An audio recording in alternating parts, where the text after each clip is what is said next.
nous devons proclamer depuis ce Parlement européen que l'esclavage est un crime contre l'humanité et ensemble faisons acte de civilisation.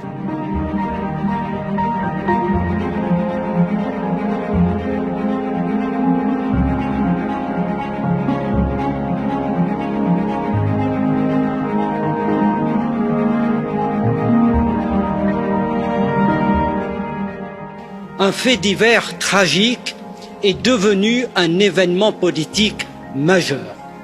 Les 8 minutes glaçantes de l'assassinat de George Floyd ont mis en mouvement des centaines de milliers de personnes à travers le monde pour faire reculer le racisme structurel et les violences policières. Et notre indignation cet après-midi dit combien ces actes offensent les valeurs que nous partageons. Et c'est pourquoi nous nous tenons aux côtés de ce mouvement et des victimes du racisme et des violences policières pour qu'une réponse concrète soit donnée aux demandes de respect et d'égalité. Devant cet événement, nous devons aussi regarder avec lucidité notre histoire et nous devons voir que cet événement renvoie à des siècles de domination des Noirs aux États-Unis et d'inégalité des conditions en Europe.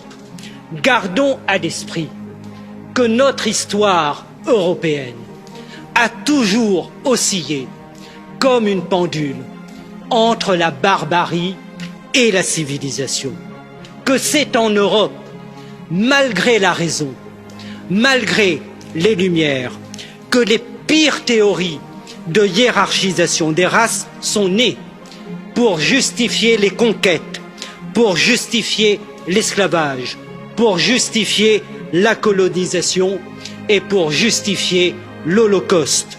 C'est donc, si nous voulons extirper le mal, tout un continent mental qu'il faut continuer à déconstruire.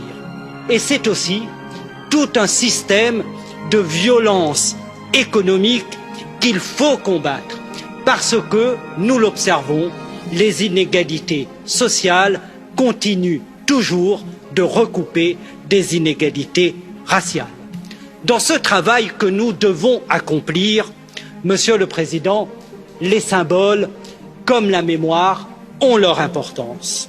Et c'est pourquoi nous devons proclamer depuis ce Parlement européen, comme le demande notre résolution, que l'esclavage est un crime contre l'humanité et ensemble faisons acte de civilisation. Merci. Grazie.